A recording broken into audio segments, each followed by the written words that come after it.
Est-ce que, au niveau des pensées, je me demandais si ça venait uniquement de mémoire, les pensées qui nous arrivaient, ou est-ce que ça pouvait être des pensées qui venaient d'autre part que les mémoires du moi et... D'accord. Alors, voyons déjà si les pensées peuvent venir d'ailleurs que du passé. Du présent. Du présent, d'accord. De notre l'interprétation de ce qu'on voit, de ce qu'on... Okay. Nos interprétations, nos jugements, que ce soit du passé ou du présent. D'accord. Ou penser du présent au sujet du futur. Les appréciations, l'organisation, enfin tout ça. D'accord. Ce que l'on peut conclure, c'est que les pensées se présentent bien au présent. Oui. Parce que si elles n'étaient pas là, on ne pourrait pas en prendre conscience. Donc, une pensée est toujours un phénomène présent qui s'exprime ici. D'accord ? Donc le phénomène lui-même, la pensée, vous ne pouvez en prendre conscience que si elle est là maintenant. Si elle ne s'exprime pas, si elle n'a pas une durée ou si elle n'a pas une forme, vous ne pouvez pas prendre conscience d'un phénomène. Soit elle s'inscrit dans le temps, soit elle s'inscrit dans l'espace.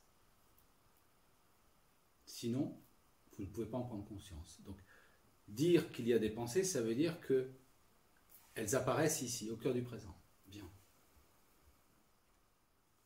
Le fait qu'elles apparaissent ici dans le présent ne veut pas dire qu'elles concernent le présent au sens factuel.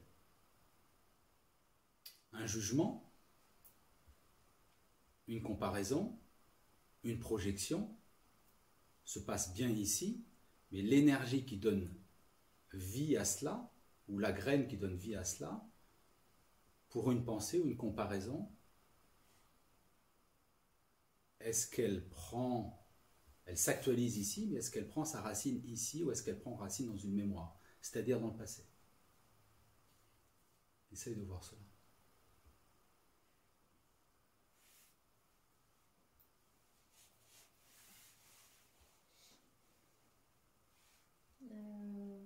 Je dirais dans le passé, oui. Le présent qui est vu à travers le passé. Oui, absolument.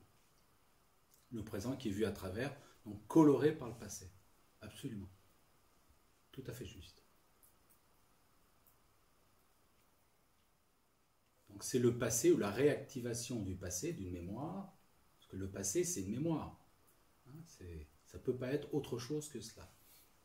C'est parce que ça a été enregistré, quelque part dans le cerveau, cette information est enregistrée, donc c'est bien une mémoire de quelque chose passé. C'est une réactivation maintenant d'une mémoire qui devient active maintenant, mais qui n'a pas de réalité factuelle. Elle a une réalité factuelle en tant que phénomène, mais ce qu'elle raconte, ce n'est pas une réalité factuelle, c'est une mémoire. Que c'est pas subjectif, que c'est pas objectif, je dis. Oui, c'est pas objectif, c'est-à-dire c'est pas factuel ici maintenant. Il y a un jeu qui s'invite, une coloration qui s'invite. Cette coloration, c'est la mémoire. Et donc la question, pour revenir, on va revenir à ta question, on va la décortiquer, mais est-ce qu'une pensée peut être autre chose que du passé? Le contenu de la pensée, pas la pensée elle-même. La pensée elle-même, en tant que fait, elle est là. Mais ce qu'elle raconte, ce sur quoi elle s'appuie, est-ce que ça peut être autre chose que le passé?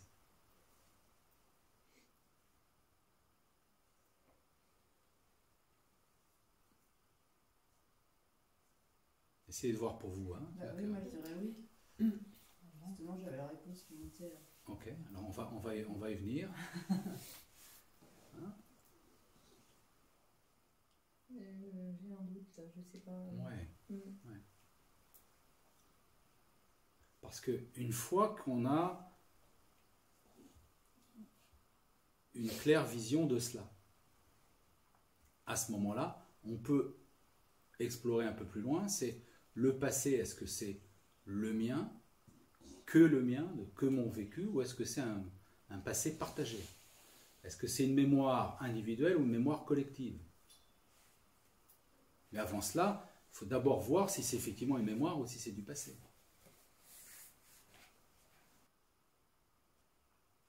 Je pensais aux pensées les plus basiques, par Ok. exemple, comme Alors, quand on fait sa liste de courses, qu'est-ce qu'il me faut, là, il manque ça, Ouais. ça. Ouais. Mais Est-ce que c'est ça une pensée ou une réflexion?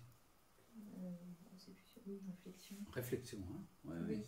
le calcul, pareil, enfin tout ce que... Oui, oui, ça c'est de la réflexion. C'est autre chose. Ouais, c'est pas du tout la même chose. Hein. Mm. Réfléchir, c'est un acte volontaire.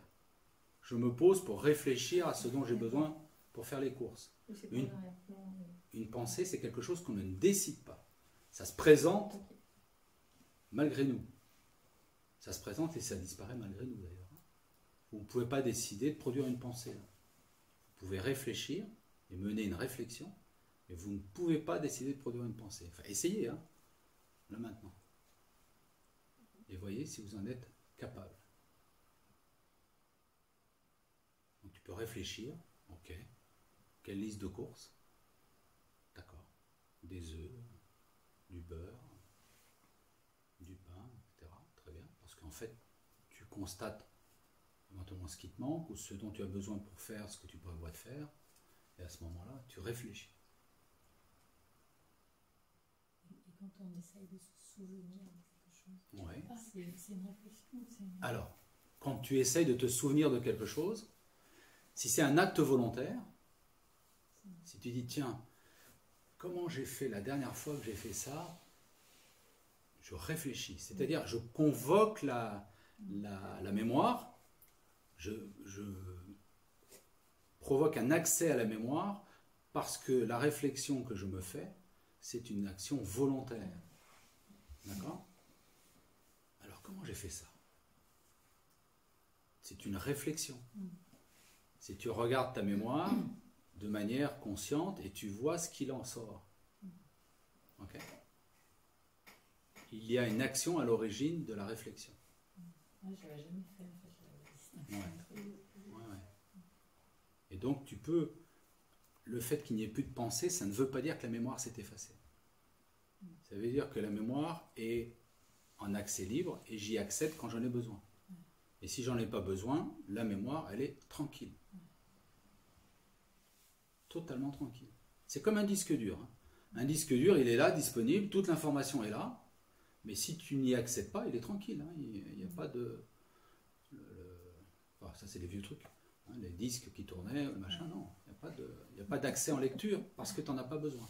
C'est peinard, tranquille, ça dort même. Ça, c'est quand tout fonctionne bien. C'est... Oui, alors on va pas rentrer dans le débat de l'informatique. Et... Pas seulement dans l'informatique, là aussi. Oui, là aussi, oui, c'est vrai. Vous voyez? Donc, la mémoire, c'est un disque dur. Et un disque dur qui, quand on a besoin, tu accèdes à l'information et tu en retires.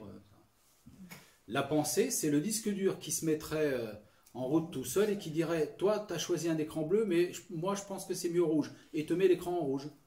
Tu vois? Tu es face à ton écran, là, et le disque dur décide de lui-même que le bleu, c'est pas adapté et que le rouge serait mieux, et il transforme ton écran en rouge. Il vient de colorer l'écran parce qu'il a décidé que c'était mieux en rouge. Ou que peut-être que cette information-là qui s'affiche n'est pas correcte et afficher ça là serait mieux. C'est ça la pensée. C'est le brouillage en fait. Enfin, c'est tout le brouillage. Ouais. Voilà, la coloration, le brouillage, l'écran, ou le film ou de fumée. Hein, c'est le disque dur qui, stimulé par quelque chose qui n'a rien à voir avec la situation, vient modifier l'information affichée, ou plutôt vient la colorer. Voilà. C'est le disque dur qui s'auto-active et qui décide, parce que c'est mieux, de balancer une information ou une pensée, une hypothèse, ou un commentaire, ou une comparaison. Mais qui peut être aussi la liste de courses à faire. Et là, c'est plus une réflexion, c'est C'est une censé pensée. être en méditation, et puis il y a, tiens, faut pas que j'oublie.